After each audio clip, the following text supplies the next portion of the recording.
Hello, friends around the world. We have another wonderful guest here today for my podcast, Juan Browne.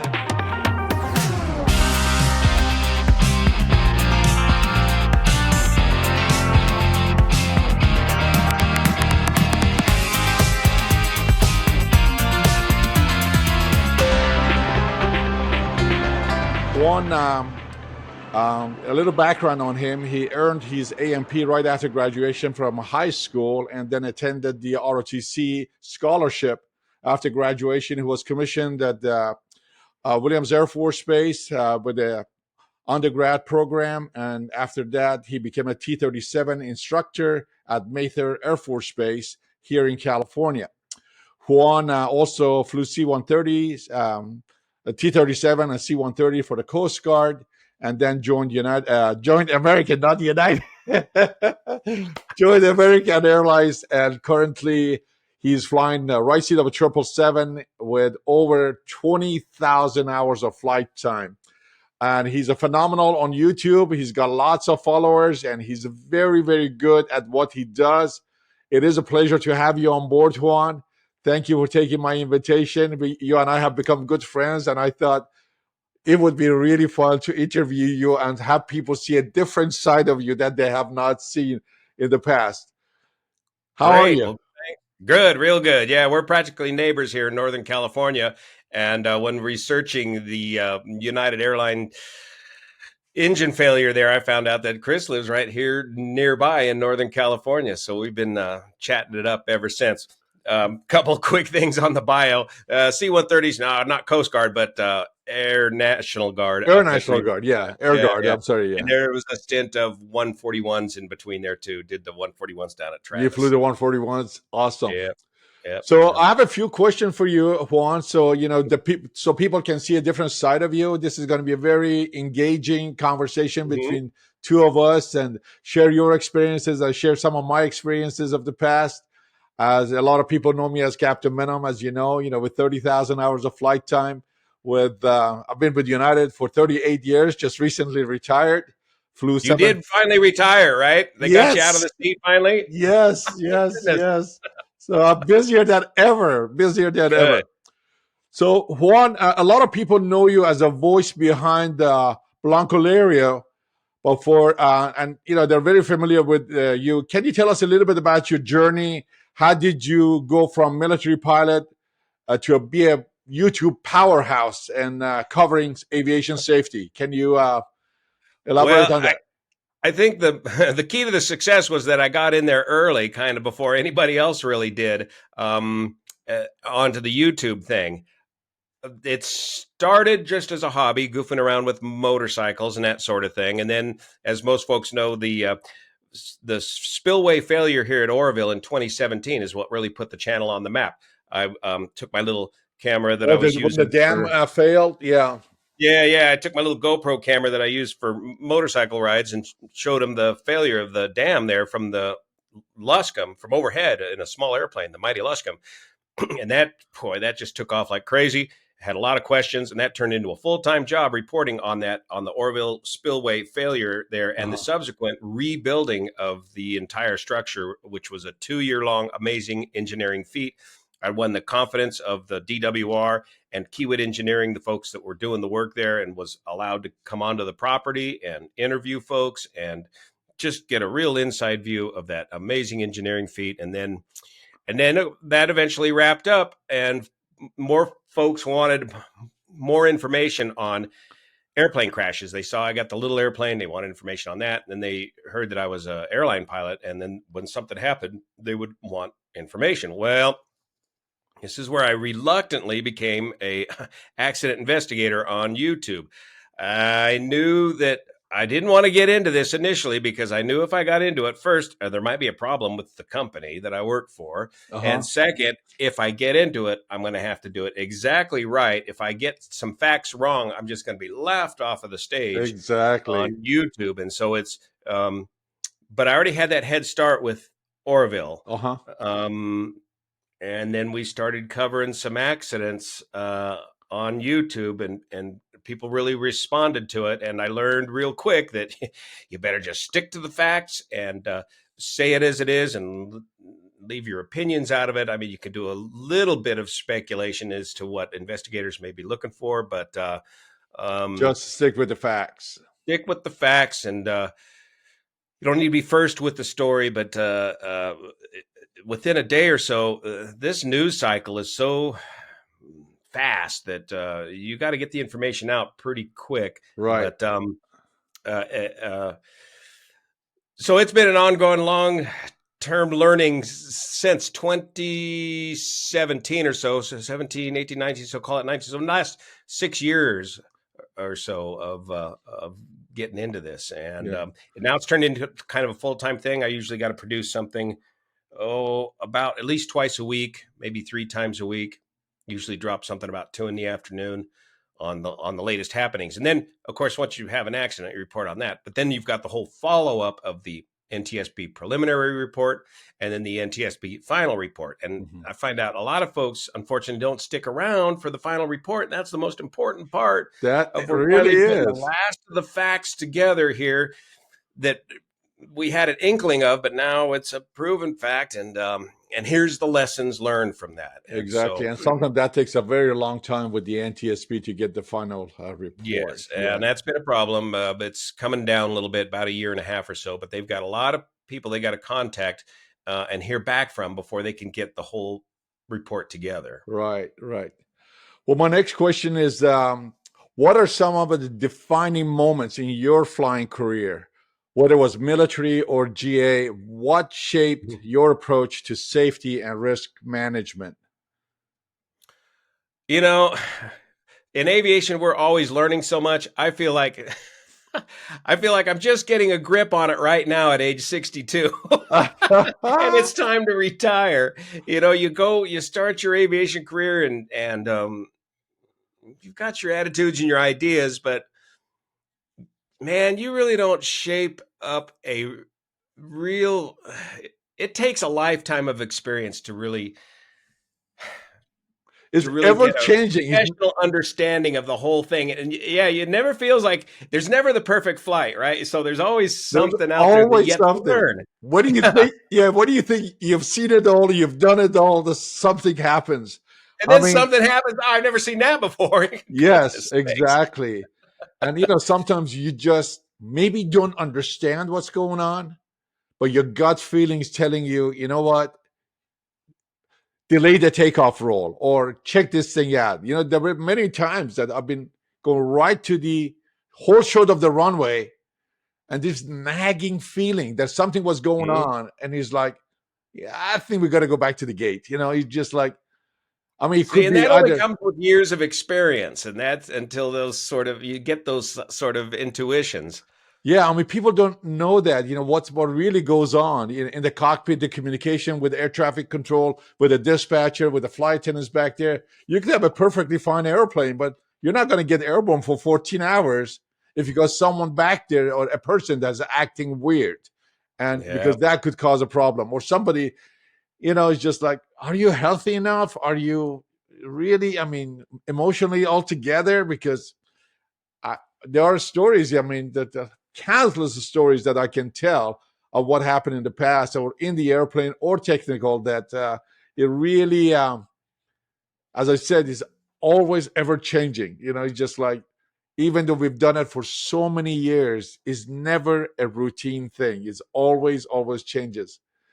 Well, back to your go ahead. Back to your original question about things that shape your life, I guess it would be the old timers ahead of me. Growing up here and hanging out at the airport, it was the old timers that hanging around the airport that really shaped my aviation career and got me going down the correct path for aviation. And that's something that we used to call it hangar flying. And I just spent all my spare time at the airport absorbing and learning. And in fact, it's I've seen you every time I come to the airport, you're working on an airplane or something. Yeah.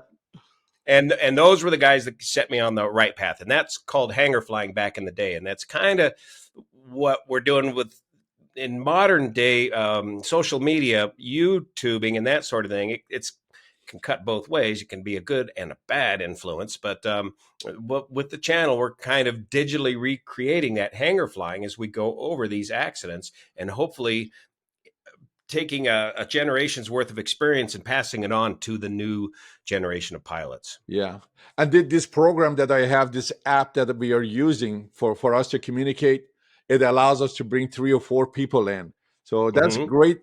Just idea came to my head that hangar flying, getting me, you, Captain Chris, and a couple of other people, Peter, just come here on a round table and one time just have a discussion. That would be Yep. awesome. Well, Mm-hmm. I'm gonna work on that. You built a great, tremendous audience of pilots and aviation enthusiasts who look up to you for insightful breakdown of accident safety issue.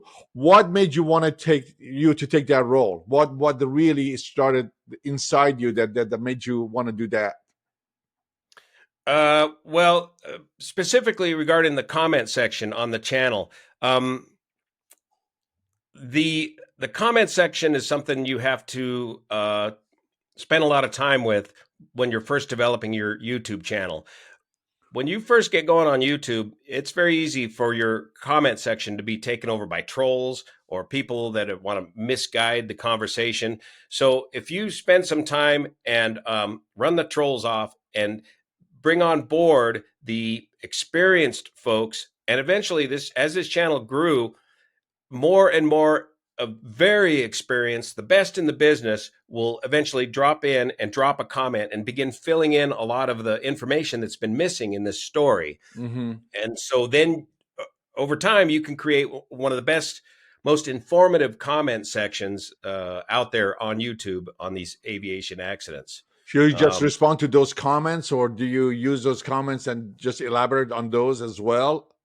Yep, you can pin you can only pin one comment to the top of the conversation, but you can Okay. pin one good comment up there.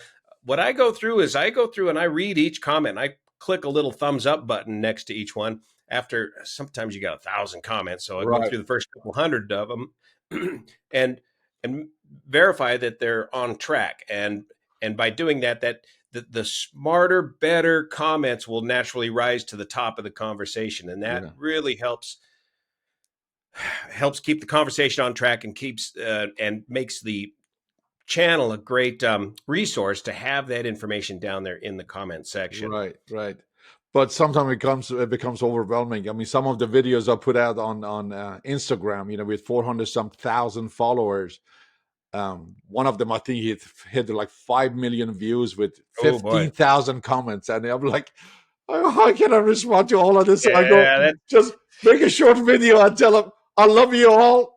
I'm watching or reading most of this, but I can't respond to 15,000. So yeah I that do apologize, but we also have to put the content out, and you still have your regular job, your regular life. You got mhm. your family and business and all of that. So it becomes a little challenging, but as you said, the That's good comments. why I kind of just tend to stick to YouTube. That's Yeah, plenty enough for me to handle. I don't know much about all these other different platforms, and younger guys are constantly trying to get me to go on these other platforms, and I'm just stick with what I know. And exactly. Exactly. Exactly. Well, you and I had a deep conversation about safety, including on your show when we discussed my experience with United 1175, that when the catastrophic engine failure happened February 13th, 2018. Looking at the industry now, both commercial and general aviation, where do you think we stand in terms of safety? And are we oh, improving? Are there any oh, warning signs that we yeah, should be paying attention to? this recent accident in Toronto is going to kind of blow things wide open. I'm afraid. I Yeah. think this was perhaps the accident we've all been worried about. And you and I We talked don't know about this a yet. couple of years ago with everything, all the changes that are happening. I mean, those questions are going to come up too. I just want to make sure that I ask the right questions and get your input.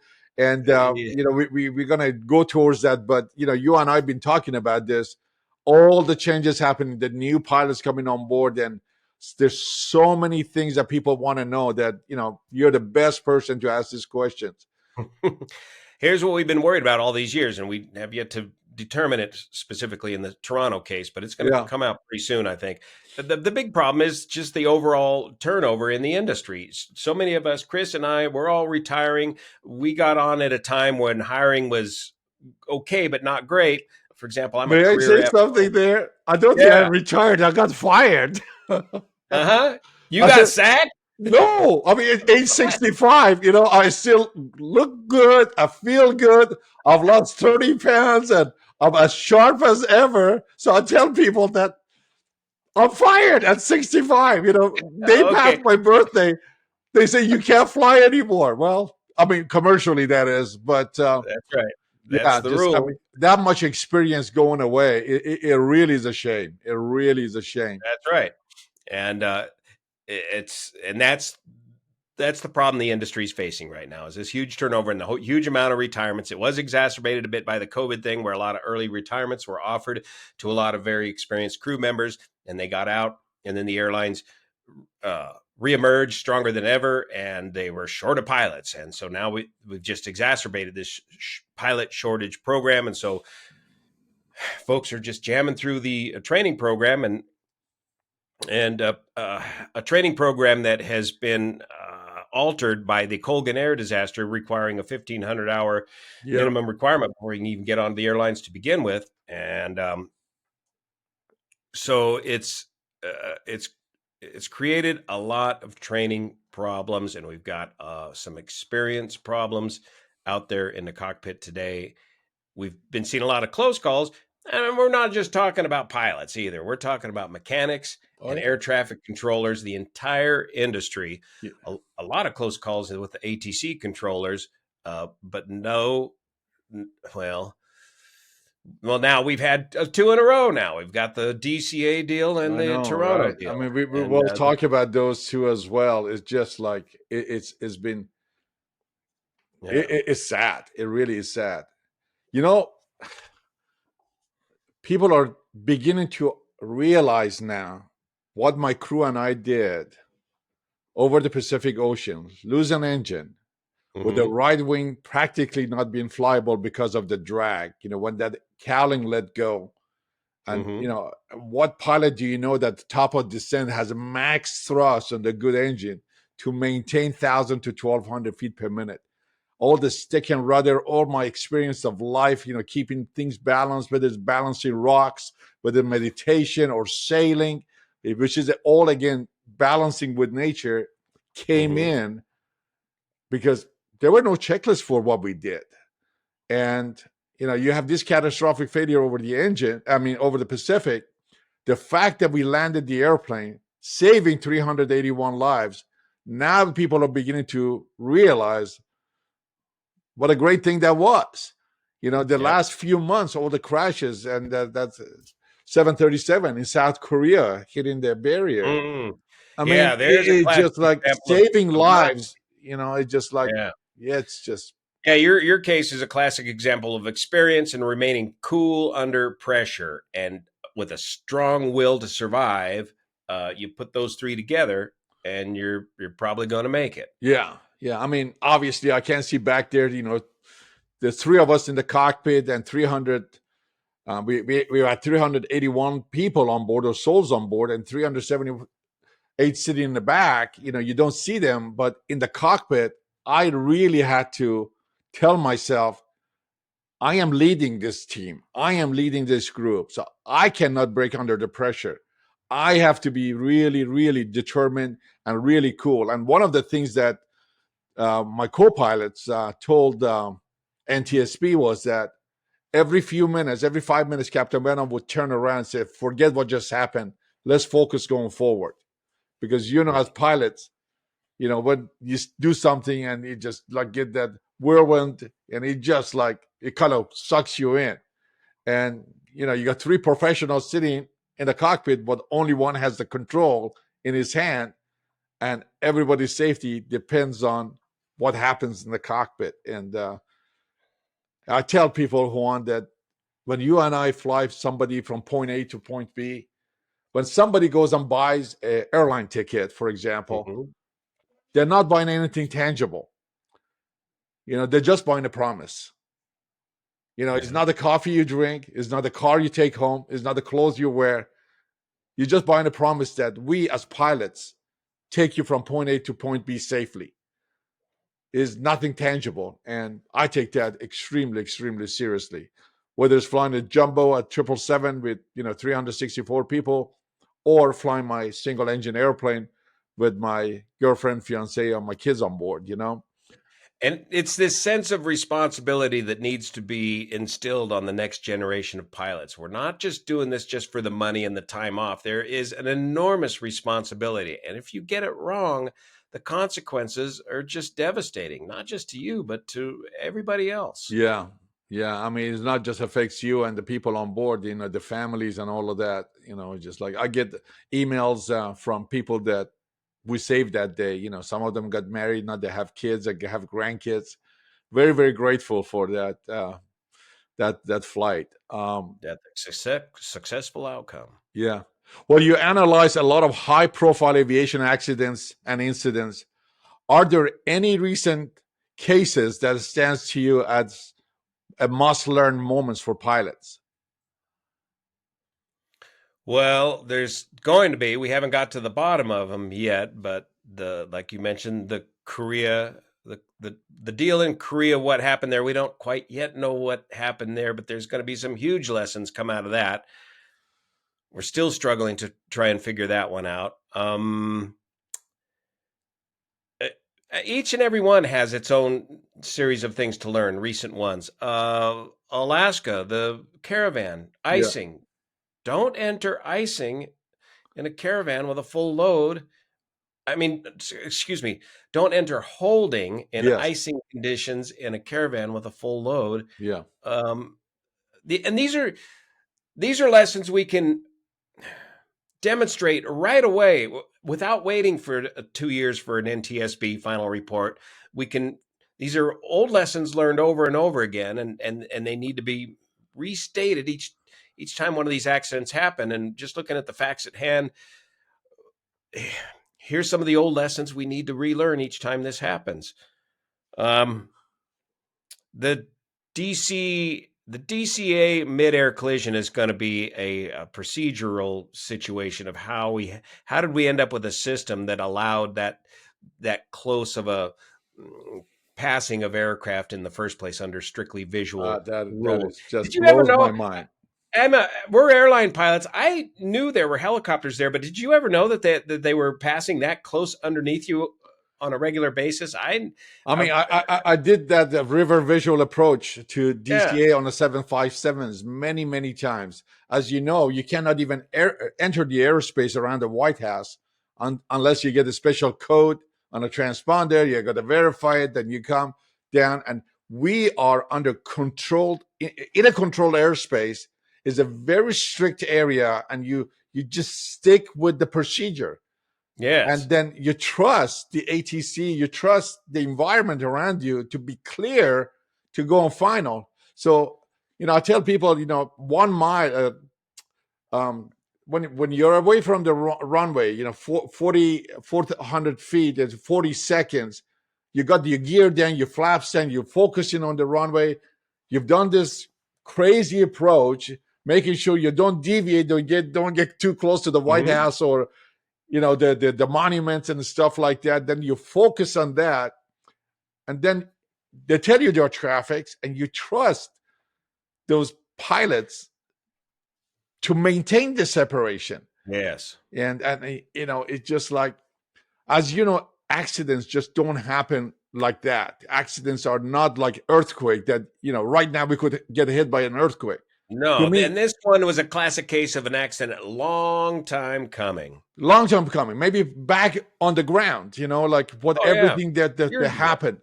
And the night, wearing the night goggle vision, having another aircraft. I mean, I have been up there. Seriously, I have been up there, not the last few years, but earlier, that you see something in the sky, there's another airplane, and you just like, you're asking ATC, what the heck is this? Because it's not supposed to be there. And right now, the last few years, I've been flying the Pacific a lot.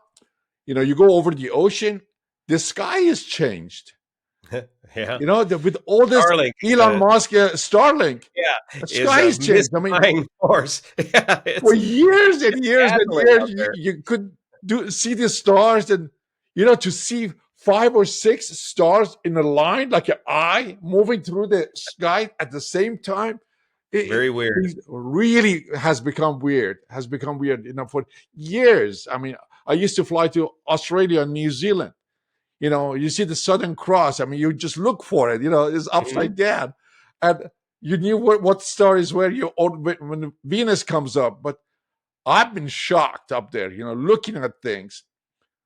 I mean, 3 years ago, I think it was that we were flying domestic, Mhm. and we saw stuff in the air that people say, ever see a UFO? We saw stuff that we couldn't figure out what it was. It would Mhm. get in front of the airplane, that would get behind an airplane. And it wasn't just Mhm. us reported it. 3 other airlines has reported it. Yeah. Something Yeah. weird was going on. I have no idea what it was, but there was something really weird going on there. Yeah.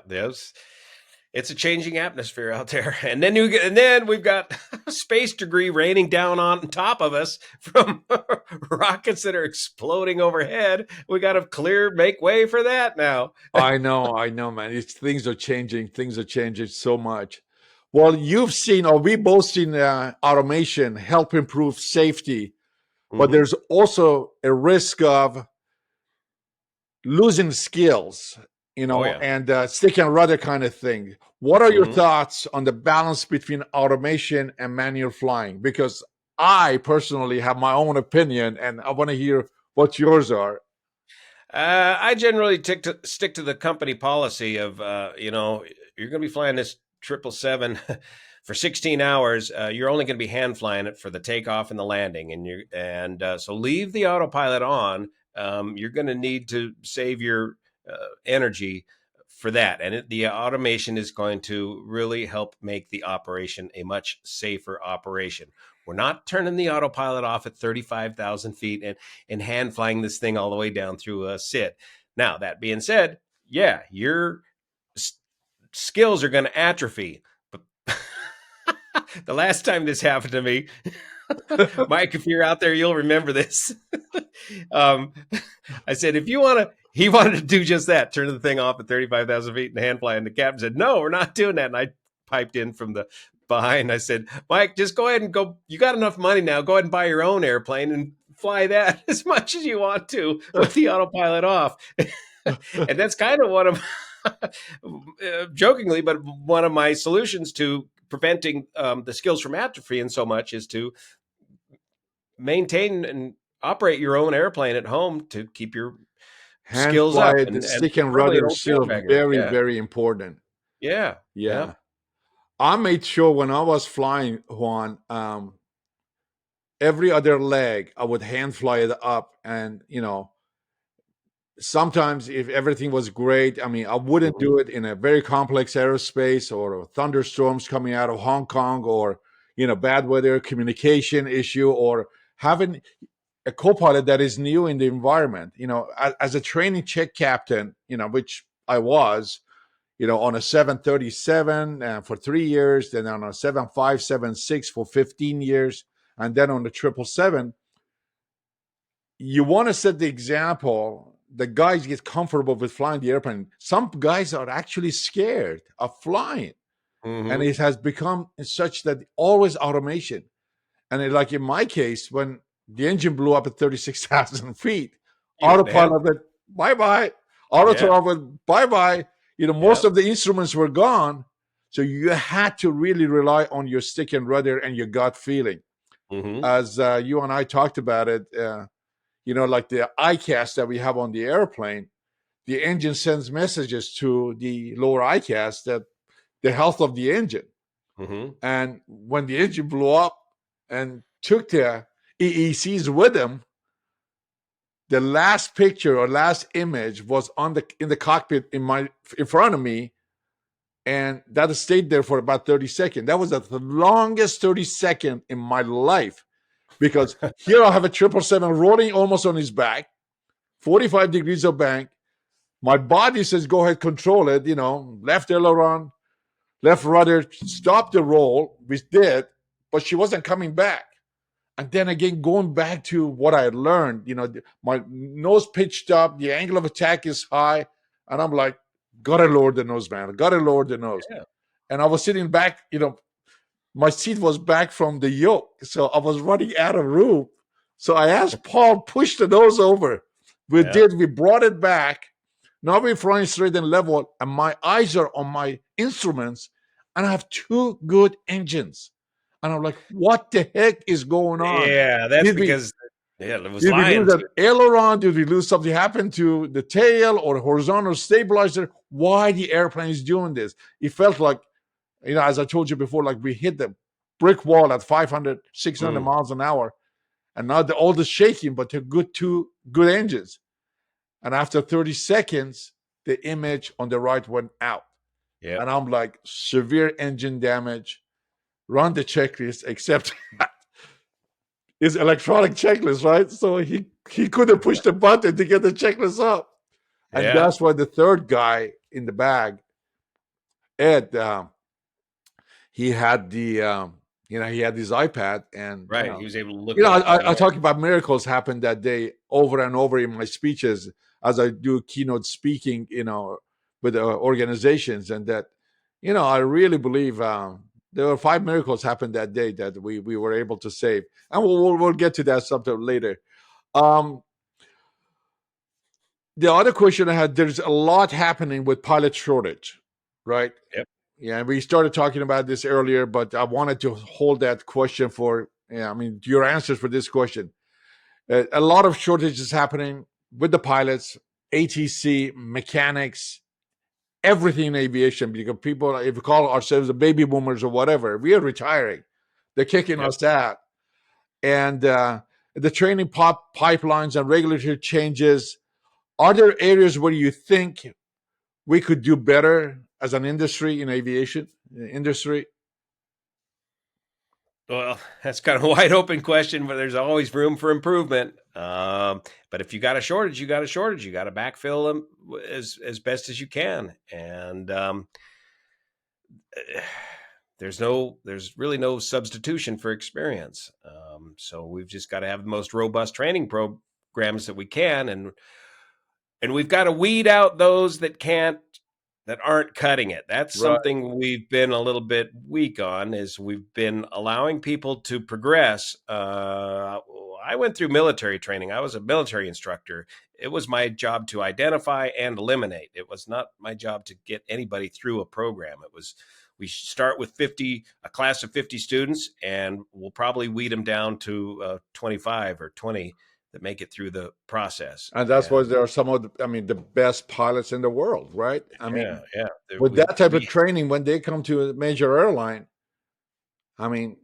you got the foundation. Yep. Yeah, you're a known quantity at that point.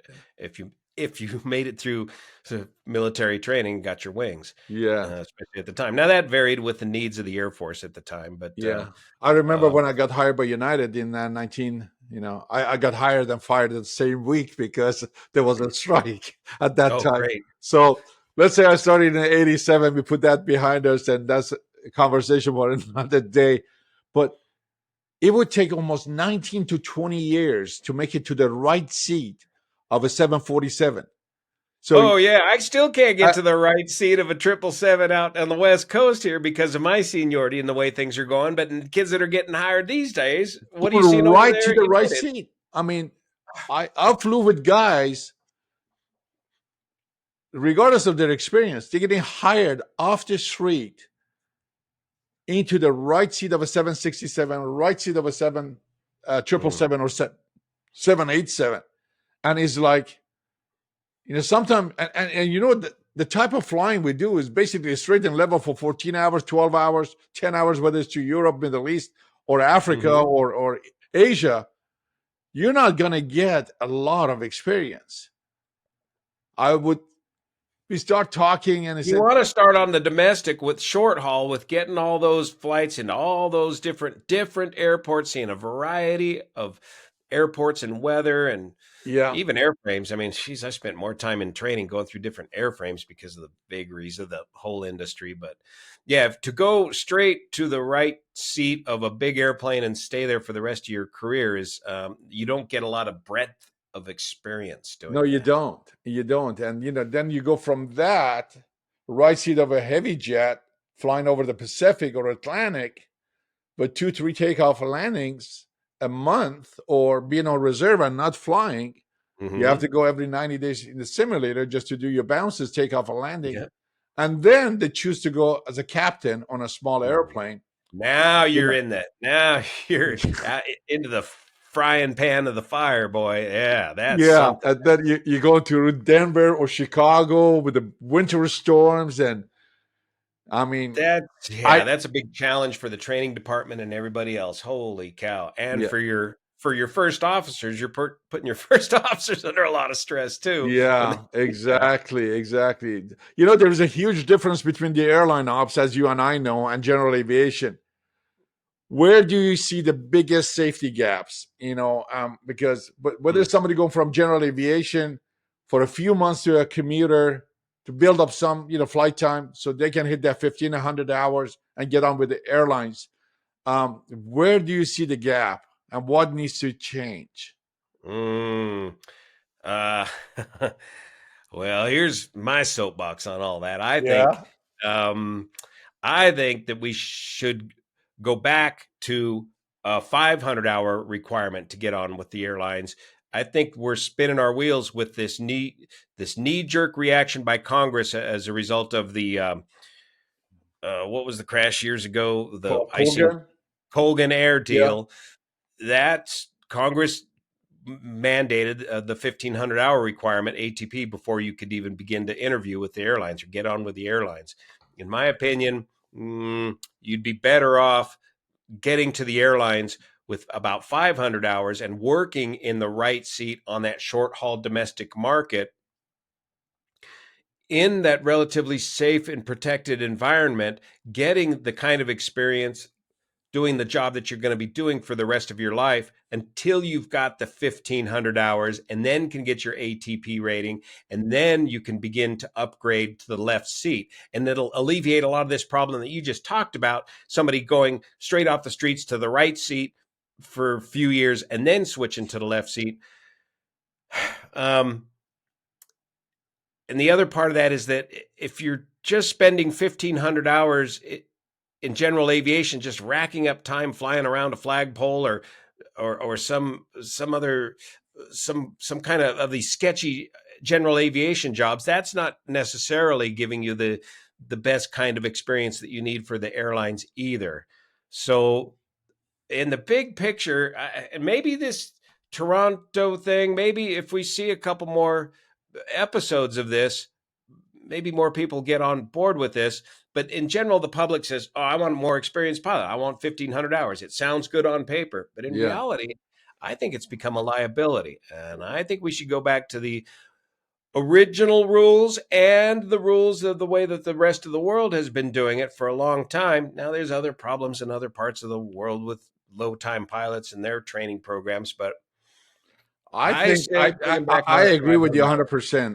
I think if I see a few problems here. The airlines are growing too fast. They want to be the biggest, the best.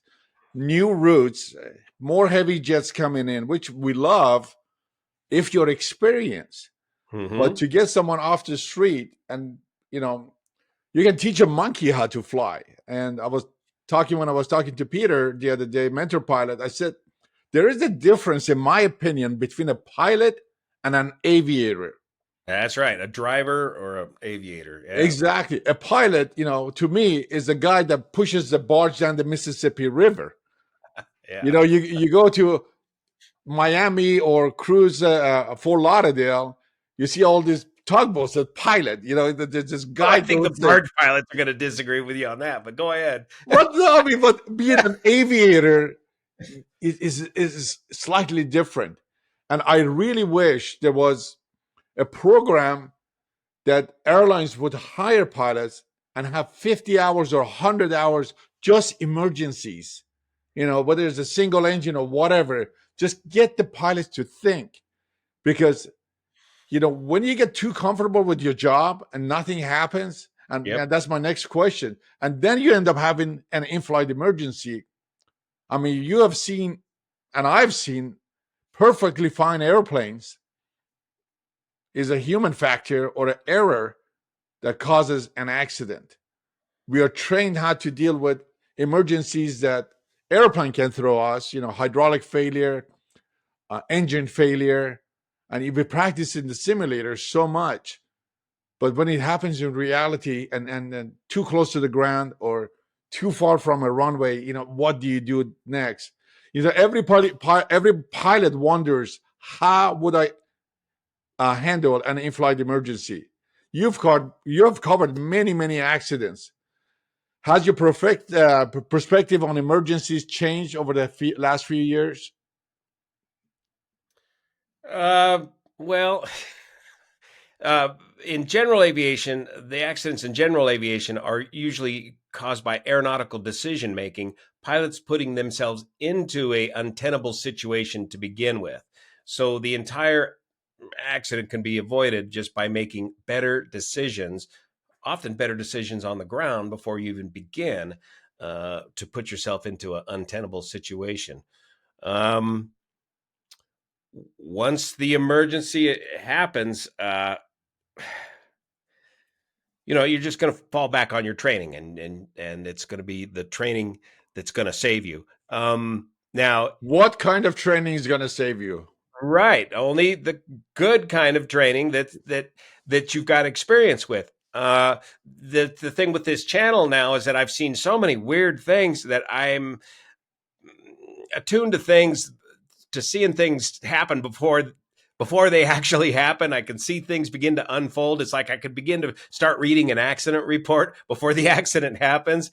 And so you just like wish you could pick up the phone and put something out there for guys to review or learn from before it happens, right? to break the chain and stop the break sequence the of events. chain, exactly, to break that chain. I think that mentally pilots got to get prepared for that. An accident is not just an accident; it's a chain effect. It's a whole that series. Ends up. Remember that Eastern airline in the Everglades? The one about the light bulb? Light bulb, yeah, just a perfectly fine airplane. Yeah. And they didn't have GPWS then, and a little pressure on the yoke disconnected the autopilot. There was no warning sound. And the airplane went on slow nose up, and you have 3 professional pilots, 6 eyes on a light bulb that really had nothing to do with anything, and they ended up losing the hull. Got to keep sight of the big picture. Yeah. Situational awareness. Well, what's going on around you? Yeah.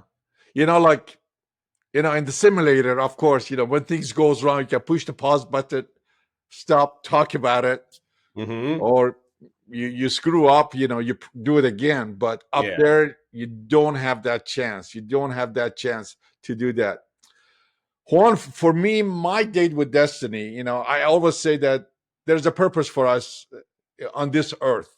There's a defining moment. And that's why the name of this program is My Date with Destiny. I'm interviewing professional pilots, YouTubers, some celebrities, but also I'm going to interview people who have done something horrible or bad really happened to them, and they had to overcome that. So for me, my date with destiny was at 36,000 feet over the Pacific Ocean. Have you had your own moment where your training, experience, and instinct all came together in a defining way?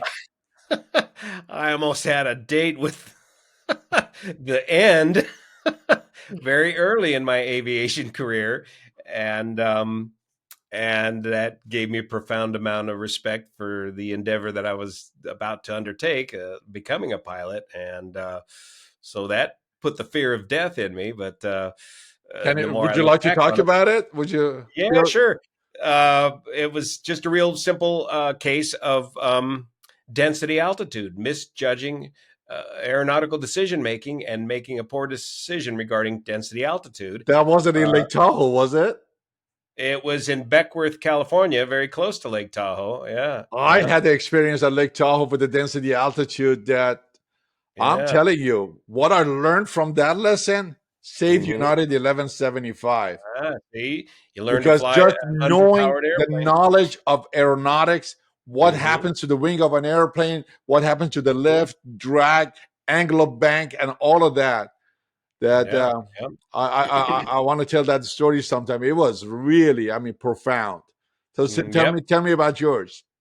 Well, we were trying to take off out of Beckworth, California, in a warm afternoon with two people on an underpowered old airplane with a tired old engine, and I just put a couple more gallons of gas on board and departed the end of the runway. And I've been using Sierra Ridge Lift to get around with this old airplane, and got pretty good at it. Got overconfident with it at the ripe old age of 19 years old, and departed Beckworth into the wind and got a good rate of climb over the paved runway. But then after we left the The airport ridge. environment, the air was just a sinking, and the airplane was sinking full power, and it wouldn't maintain a level flight, and even under full power. So set of power lines coming up ahead. So I turned to the left there and point towards the valley, and more power lines there. And I kind of look over my shoulder and I can see the runway right back there behind me. And I said, yeah, I can do it.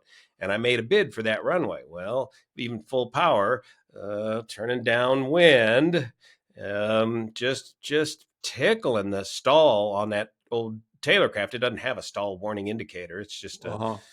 by feel and buff it. But I was able to keep it from stalling and lowered the nose enough to maintain enough flying speed. But man, that rate of sink just got going, and so I returned to the airport with a very high rate of sink and no energy left to flare the aircraft, and smashed it onto the runway and busted the bungee cord to the gear and bent the prop and went sliding off the one Wow. end of the runway to the other into the ditch, um, and got out of the Wow. airplane and Wow. had to hitchhike home. And we came back and bungeed the landing gear back together and borrowed a propeller and bolted it on there and tried to ferry the plane home a couple days later, and found out that I'd bent the crankshaft to the engine. And so that was Wow. it. It was done. Um, so I so events like that early in your career will give you a deep, profound respect for Yes. Yes. Yes. what you're And about to partake in. I remember when I was learning to fly because I didn't have the money. Um, an instructor, my instructor at the time that we're still friends and we go skiing together, I went to United, and about 14 years later, I brought him to United, and he just recently retired as a 787 captain. I think what I should do is just a podcast, just us talking, hanger flying and about all these things. Hmm. Remember the old days in Flying Magazine? There was an Yeah, I article learned that about flying from that. I Yeah. learned flying from that. Hmm. I would read other people's mistakes and Yep. always put myself in that situation. If that were to happen to me, what would I do? I'm not Hmm. sure if the kids these days do that or not. Well, that's what I'm hoping they'll kind of tend to do with these You, social media platforms like the YouTube channel. that's a great idea. We should tell people about these things. About a few 2-3 years ago, 777 coming out of Denver, crossing the Rockies. We're doing everything, turbulence. It's always turbulence going in and out of Yep. Denver with wind. Juan, you won't believe it that we're going straight. I mean, climbing, I think, to about 30,000 feet, and we hit the updraft, Hmm. and the speed started increasing. So I Yep. brought the power back. Yeah. I kid you not, I went to idle, and we It'll were fly over back. speeding the airplane. Oh boy, So I'm just pushing man. the nose down on a 777, weighing almost 600,000 pounds. Oh yeah, it'll lift you right I up, have man. power off, lower the nose. We are overspeeding the airplane and going about 6,000 feet per minute, telling the ATC unable to maintain altitude. Yeah. Take it, man. Take the altitude. Take the altitude. We're going up, and I just told the co-pilot, "Wait for the altitude. We're gonna drop on the other end." So it's just like knowing what these things can do. Knowing aerodynamics, knowing what happens to your airplane, the updraft, the downdraft, and predicting this. It's not just only a small airplane that this happens. I mean, Mm-hmm. this happened to me just last year going to Lake Tahoe. Took off over the lake and, got full thrust, nose up at 80 knots, and we're sinking 1,000 feet per minute. And, Yep. Yep. you're like, you can't keep the nose up. And I was going to cross the mountains. I said, oh, no, I'm just going to move along the lake somewhere where this sinking is going to Yep. stop and Yep. then Yep. go up, get the altitude. And normally, I pay a lot of attention to the wind. I don't go to Lake Tahoe unless it's 5 knots or less. Yes. Because And cool. what's that? And cool temperatures. Don't And go the up there cool with temperatures. Exactly. Um, every pilot has stories of intense and memorable moment, that in the cockpit. So you just told me about what happened to you with the general Mhm. aviation. Have you had anything Mhm. like that with the major airlines working, Uh, on a we only had big for all bird? those years, only had one engine failure, and that was on the 7.5. Again, Hawaii, coming from Hawaii back to Los Angeles, so it was a engine failure on the 7.5. But it all went per the training, and it turned out to be a real non-event. But looking back on it, we were out there for probably an hour and 15 minutes, maybe an hour and a half on one engine, and it was my turn to fly. And we came back, and of course, it was down to minimums, 3 o'clock in the morning, ILS minimums in Los Angeles. And we shot the Wow. straight in, and all that training kicked in. Of course, I kept the autopilot on the single engine ILS until we broke out and Yeah. saw the runway. Clicked the autopilot off and just landed like no problem. But Yeah. the training really turned that into almost a non-event. The passengers slept through the entire event. They didn't even know we'd lost an engine. I mean, it automatically shut down due to a filter bypass light. And now you had the clean wing and the engine, just Yeah, it was just a simple engine aerodynamically it failure. wasn't disturbed. Yeah. People don't Yeah, need to know that these airplanes are yeah, so safe yep.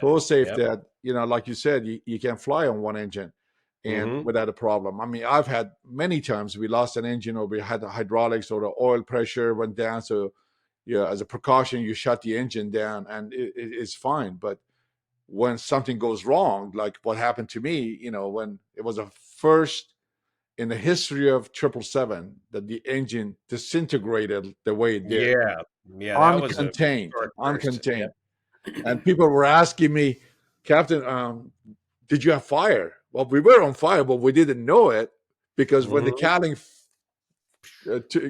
just separated, took the fire loops with it. Yeah, yeah. The So detection system. there you are on fire, but you don't even know it. Listen, so much of aviation safety isn't just technical, it's about mindset. What kind of a decision making framework do you think every pilot should develop going forward? It's become very apparent to me that everything revolves around professionalism. Treat everything as professional as possible, and you will stay in a much safer environment. Your chances for a better outcome will be more likely achieved if you approach everything as professional as possible. It's just that's taken me a lifetime to figure out because I was the least professional kid out here at the airport when I started out, and it's And been a hard how do you lesson think for that me. can be created? How can you think that kind of You know, mindset could it be? start, and I'm gonna go. I got to do a whole thing on this. It starts with the little things, and it's out here in general aviation. It starts with the way you handle yourself on the radio, for example. When you start doing little tiny non-standard things, or you start doing these non-standard transmissions on the radio, I can just see these little unprofessional things creeping in under the carpet. And where in the book does it say that? And where did you get that? And who started this whole trend of things that I'm hearing and seeing out there. And we got to get back into the books and just stick with the recommended procedures and quit making stuff up and Yeah, quit making things up. Yeah. remain as, even if we're just private pilots out there, FAR Part 91, the more you can treat your general aviation flight like a FAR Part 121 airline flight, the safer the whole operation would be.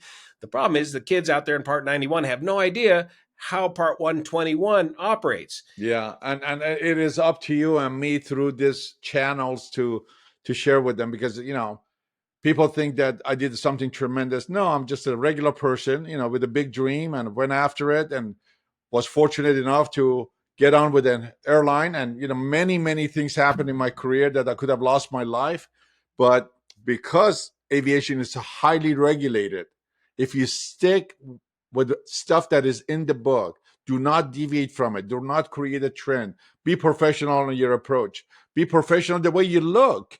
I mean, sometimes you look at some pilots that is like, oh my God, just like, be professional. Like me and my ties. I got a Dilbert tie going like this. Yeah, exactly. Or people don't want to wear. I'm not going to get into that, wearing your hat or not. But you know what? Every time I look at myself like that, it looks professional. People have respect for that. Just when you come across, be professional and then act professional and ask questions. Just like with the whole this CLR thing, command, leadership, resource, and management, CRM or CLR we used to call it. Be part. Don't just be a spectator. Don't just go for a ride. I got to tell you a story. One time I was jump seating on an RJ, and I mean this is like 10 years ago.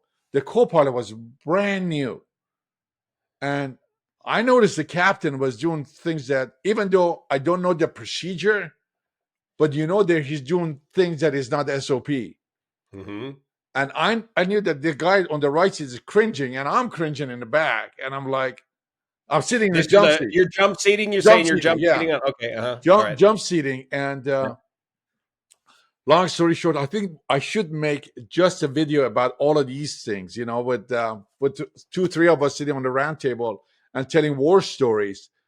So we landed, and the captain left to use the bathroom, and I got off the jump seat, and I turned to co-pilot and says, you realize that some of these things were not SOP. I said, I would have said something if I thought in my mind that we're going to be unsafe. We use the cuss word at United, right? Comfortable. What is that? I'm concerned, uncomfortable, and safe. And literally, I'm like, don't feel safe. I said, in the you green, need to say something. Mm-hmm. He said, oh, he's the captain, I can't say anything. No, dude. Yeah, that's not the right play. Is your life and people in the back. You got a perfectly fine airplane, and he's falling behind things. He's doing things, just asses and elbows. You got to say something. Yep, got to. And I'll sit back there sometime. Hey guys, that call was for us. Just because they miss it. Yeah. And or the heading wasn't, just double check. It wasn't like 130. I mean, one time it literally happened. Turn right, heading 130. The person had the 310. Oh yeah. And it's just like almost turning into a traffic that it was coming. So back it up. Man, oh man, yeah, that drives me nuts. You sit down, you meet in the ops with your new crew, and you go to the cockpit and you build your nest. You sit down and you have your little pre-briefing, and the first thing your captain says, "I do everything per local airline procedures." And then he gives his brief, and then the first thing he does is just something I've never seen before. I said, wow. And that sets a real tone for the rest of the flight. Yeah, I mean, there are so many stories we can go and talk about. I'm definitely going to have you on this podcast again and get a couple of other guys, and we just do a round table. We see a lot of major shifts in training from ab initio program to the rise of the AI in the flight training. Mm. What do you think the future would look like for pilot development? I mean, things are changing. I mean, everything going to glass, everything becoming automation. And, it's just like I really tell pilots that do not, I'm just like you said, if you get a chance to go fly GA, stick and rudder, feel it, hard landings and stuff like that, which I think had to do with the Toronto crash, right? Mm. Yeah, we're gonna find out what happened there, but Yeah. But somebody I didn't mean, flare the airplane, yeah. And and you they know might have what? been mystified by the snow Yeah, that the rolled in. airline I used to work for, these are the things you don't hear, but people bend the metal. I mean, Mhm. even getting a I mean, we've all tail had our strike, hard landings, and hard landings, and back drop. to life. I mean, remember the old days, like somebody a pilot would do a hard landing, the oxygen mask would Oh drop. yeah, yeah. Did I drop any masks back there? We're okay. I was Well, on a not the case. 747 400 Or- one time.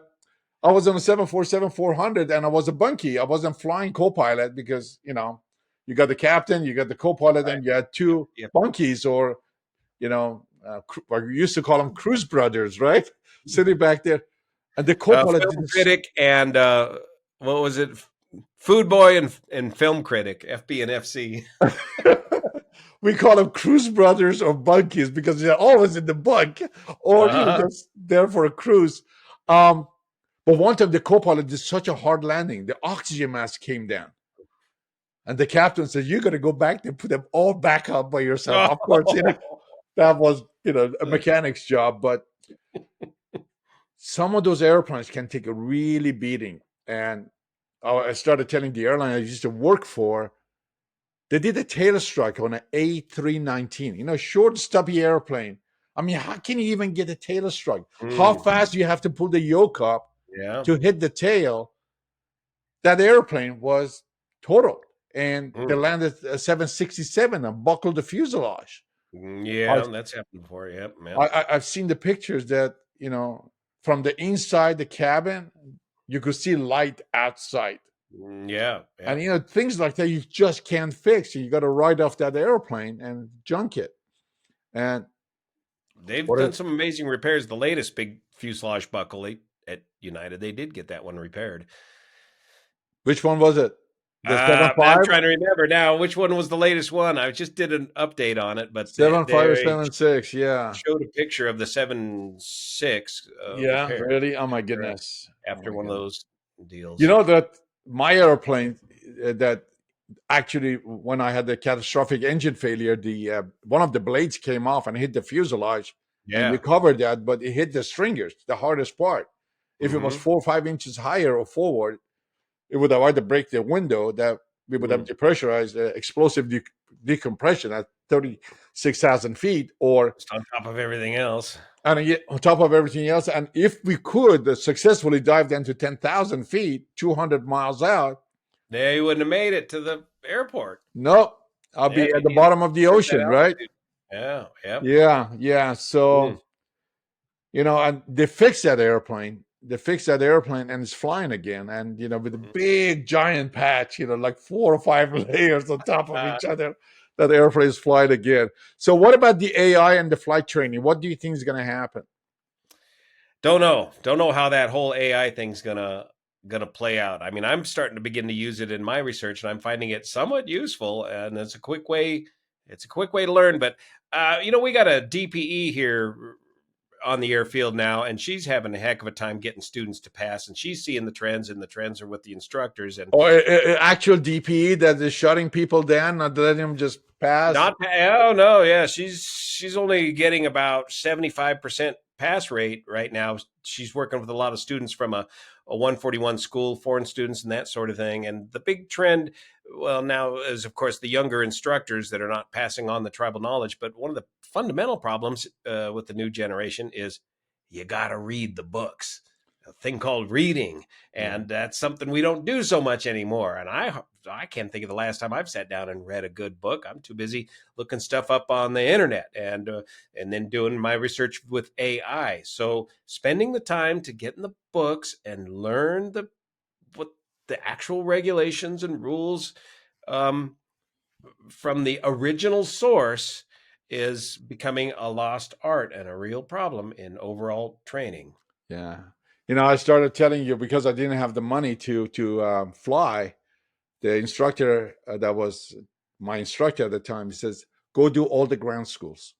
Go do your ground school for your private, your commercial, for your instrument, for your ATP." And I did all of that, and I had only like 10 or 15 hours of flight time. So I Hmm. studied the whole thing, Hmm. and then he told me, go become a ground instructor so you Hmm. could teach on the ground and make a little bit of money, which was like $8 an hour those days, right?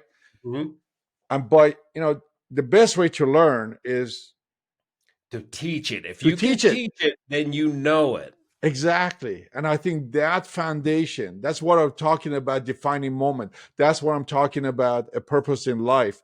That's what I talk about, a date with destiny, because all these things I did, whether it was my personal life, the accidents I had, the sailing that I do, balancing the rocks, and, hopefully my audiovisual guy would put some of those pictures up for, when he edits this so people can see is all about balance. It's all about getting your personal life balance, your financial life balance, your aviation life balance. I mean, I get a rock and balance it on top of another rock, and I said everything in life has a balance point, even a dead rock. How do you get to that point? How do you get to that point? Well, you've been at this for a very long time. What keeps you excited about aviation? What's next for Juan Browne and Blanco Lorio? You always got to have something to look forward to. You're always looking forward to the next challenge, another airplane, maybe another system, maybe a new set of avionics or something like that. But it's the journey of constantly learning, or in my case, relearning, because we forget as we get older. Yes. I've been challenging myself to, could I even pass a private pilot oral exam right now and go back and refresh your memory on that? And it's just a great review. So the learning never stops. And that's what inspires me. And that's what inspires me to do these videos is every video I've got to research it. And I'm constantly learning or remembering that which I've forgotten. Yeah, I know that, and I appreciate you saying that. My son is a flight instructor, and sometime at the dinner you start talking about FARs and rules, and I'm like, oh my god, I You kind of better brush forgot. up. I forgot that. No, I he's forgot teaching to. me. My son is teaching me all this new stuff and Mm-hmm. things that he asks quizzes me a little bit, and I'm like, oh, I'm embarrassed to give him a wrong answer. So, well, I'll get back to you on that one. Yeah, I know where to look, I think. Or Yeah. AI. If there is a one safety message you could hammer home to every pilot, whether it's a commercial pilot, GA pilot, what would it be? I would have to stick with aeronautical decision making, Hmm. making the correct decision in the first place long before the accident. Yeah, yeah. Well, you're doing a great job on your YouTube channel. I really, really appreciate it. Before we close this up, tell me a little bit about your gut feeling. What happened with? I mean, I watched your videos on the DC crash, and the one just happened in Toronto. I have my own opinion, but what do you think? DC crash. There's no reason that we should have that system in the first place. There's no reason those helicopters should be passing underneath airliners on final approach to Final approach at DC. 400 feet or 300 feet, that's Yeah, they need positive control of those helicopters. The controllers need to have a program that stops those helicopters and has them hold at those known holding points, and allow the airliners to come in and land before allowing the helicopters to proceed, or get rid of that Route 1, Route 4 transition near DCA altogether. It's much safer to use the other routes that pass over the airport at 1,300 feet than it is to try and sneak underneath the airliners at 200 feet. I That mean, whole thing has it's got to just like LAX or San Fran, you got a VFR corridor. You got to over go the above it. top, safely over the I mean, top the of. airplanes are coming in like this, Mm-hmm. and they take off like this. So there's this cone on top, Yeah. right over the airport. Mm-hmm. Why can't they just do that? Why? Well, it's Washington, D.C., and it's congested airspace, and there's a lot of pressure from all the different users there, and there's a lot of helicopter users in there that created this system that the vertical limits of the system is within the vertical tolerance of a barometric altimeter, and that's just Exactly. ridiculous. And if you set your altimeter wrong by 25, 40 feet or 50 feet, Yep. And but that's the main problem here was that the helicopter picked up on the wrong piece of traffic, and they were hampered by the night vision goggles, and it just led to disaster. So the aircraft. And some people ask me, don't you have anything on board to tell you what's going on? And I'm like, yes, we do. I mean, like, we have TCAS, traffic collision avoidance system on board. But when you go to San Francisco, it's got limitations. It's got limitations. You have to. I mean, if you say I have the traffic on the left, we land in 208 right, and a parallel approach on 208 left. You say you have the traffic inside. We confirm we have it. They confirm they see us. We are staggered. We used to do wingtip approaches and takeoffs in San Fran. We don't do that anymore. Mm-hmm. Just like. Yeah, it's just like slightly behind each other, but we see them, they see us, and the computer's going to yell at you to, for the RA, just get away from that aircraft. And the procedure says to turn it off or put it just to TA. So, because again, this is another hangar flying type of thing that we can talk about, like on approach to landing into Denver, and we had the Southwest coming down at 5,000 feet a minute. The hot dog sometimes, like coming like crazy. And we were told to leave the protected airspace with an RA on a descent. And before I even had a chance the co-pilot didn't even ask me anything. He started turning as we descending at 500, 600 feet towards the ground. You already got the energy going down. I'm like, whoa, what are you doing? Pull up. That's where you got to use your captain authority and emergency authority and do whatever to keep that airplane safe. Because, all the bells and whistles were. What? It develops so quickly. It really does. It really, really, really does. I know that you're doing a phenomenal job, and people, they know your channel better than anybody else. And I'm really, really hoping to have you back here. I really appreciate you coming on the show, and love to do it again. And as I said, the idea is in my head to maybe do a roundtable, just talk war stories or hangar flying, and people get attracted. This is not just for people who are not in aviation, but other pilots too, who are young, who just starting to come and learn from the experiences that we have had. And it basically says, I learned from about flying from that, something that somebody avoided or happened, and we can talk about it or hear it so they can become better pilots. Good. Well, thank you so much, Juan, for joining me today. This is going to be an awesome podcast. Hour and 20 minutes. I thought this was only going to be 40 minutes. We went a good long time. Hour, 12 minutes. Well, when you have an exciting guest like you, it goes longer. Good. Thanks, buddy. Thank you so much for joining me. And when this thing gets up and ready for posting it, I'll make sure I'll drop you a note. Very good. Excellent. Thanks, Chris. See you here. Absolutely. Take care. Take care. Bye-bye.